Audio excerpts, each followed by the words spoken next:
May nagtanong sa akin, "Sir, tanong ko lang po, sa lending po ako, kolektor. Punta kami sa barangay, ayaw kami entertainin kasi lending daw kami. Labas daw po ang barangay. Ano po talaga dapat gawin para asikasuhin kami sa barangay para makakuha kami ng CFA? Salamat po." Okay, bago ko po sagutin, no, anuin ko lang muna yung CFA. Yung CFA po is Certificate to File Action. Okay, sagutin po natin yung inyong katanungan, no. Sabi mo nga ikaw ay kolektor, no, sa isang lending company. Okay. Talagang hindi na siya, hindi na kayo asikasuhin or i-entertainin, no, sa barangay, no, para maghabla or mag-file ng barangay conciliation, no, proceeding sa barangay. Kasi kayo ay lending company, okay? Yung mga malalaking kumpanya po, no, hindi na ho talaga required, no, na dumaan sa barangay para lang po makakuha ng certificate to file action. Okay. Ang process po, no, pagka kayo lending company, financing company or bangko is una, exert nyo muna yung inyong process sa paniningil. Paano ba kayo maningil?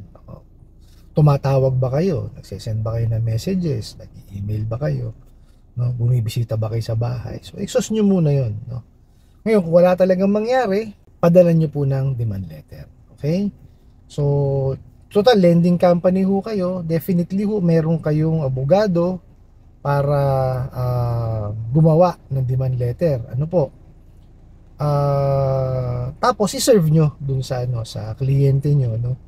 Total, sabi mo nga collector ka, i-serve mo siya personally, no. Kasi ako ho, ganun ang ginagawa ko. Ang demand letter ho, sineserve namin yan personally para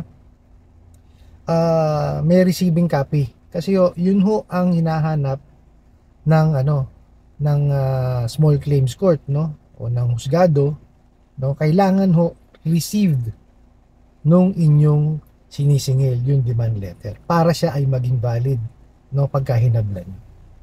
Okay po. So pagka po na-receive nyo na yung demand letter, may certain number of days doon para magbayad siya.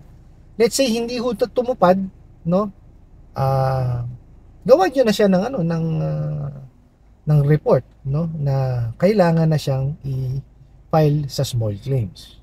Okay po, gawa kayo ng narrative report, no?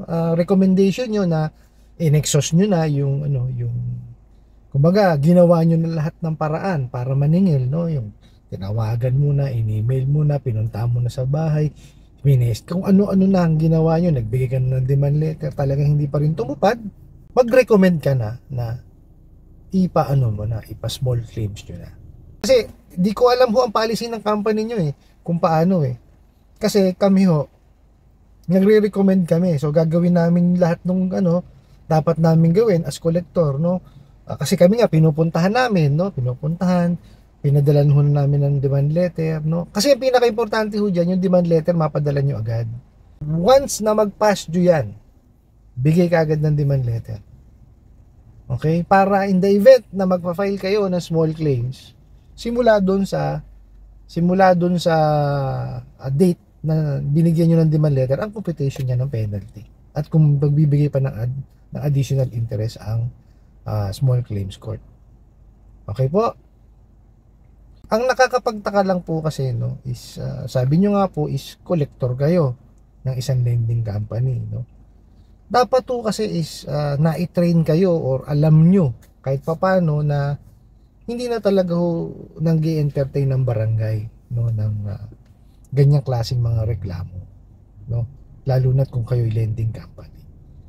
Diretso na ho yan sa small claims court. Ang mga requirements lang naman po sa small claims is yung pagpapatunay na may utang, yung pong kontrata, tapos po yung demand letter, tapos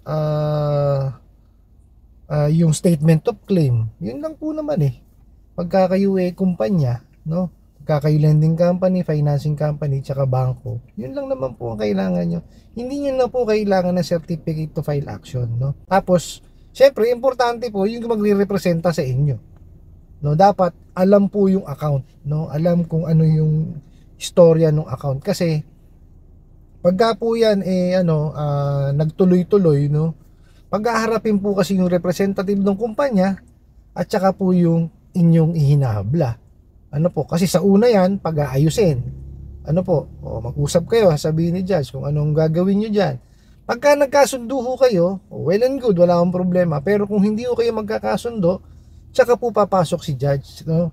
Ano yun, re-revisahin niya lahat yung mga supporting documents na present nyo, yung mga ebidensya, tapos didesisyon na po ni judge yan.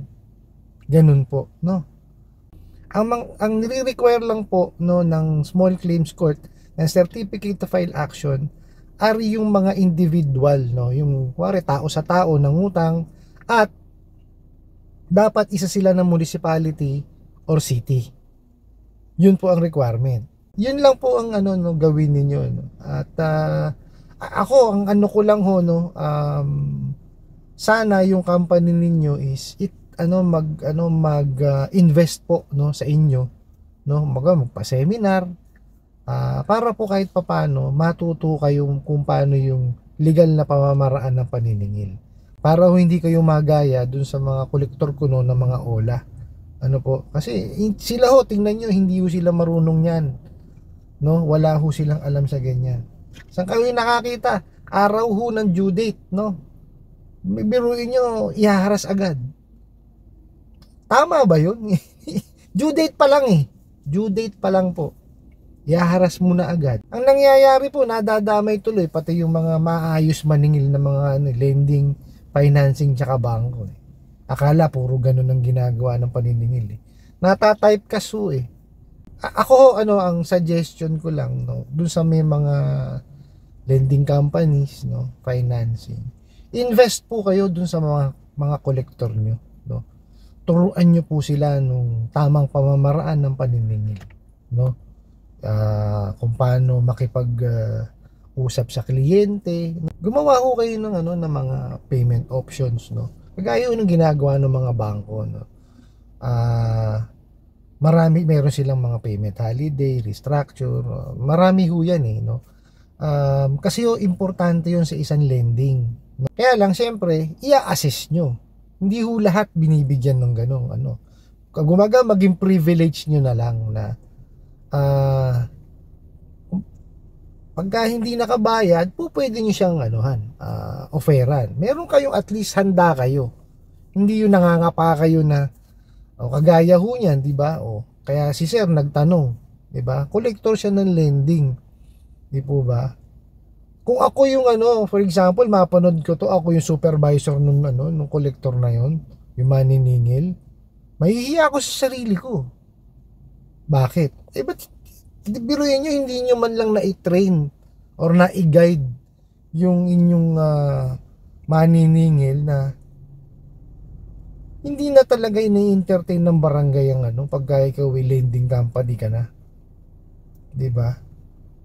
Meron man ng proseso, iba proseso sa lending, iba yung proseso sa individual na utang. I hope nasagot ko po yung inyong katanungan, and maraming salamat po, no, sa inyong patuloy na pagsubaybay sa aking mga videos. Maraming salamat po sa inyong pag-like, pag-share at pag-comment sa aking mga videos, no. And kunin ko na rin po itong opportunity na to na imbitahin kayo na suportahan nyo rin po yung iba ko pang mga social media account, no, sa YouTube, Facebook, and TikTok. Maraming salamat po. Hanggang sa muli. Yun lang.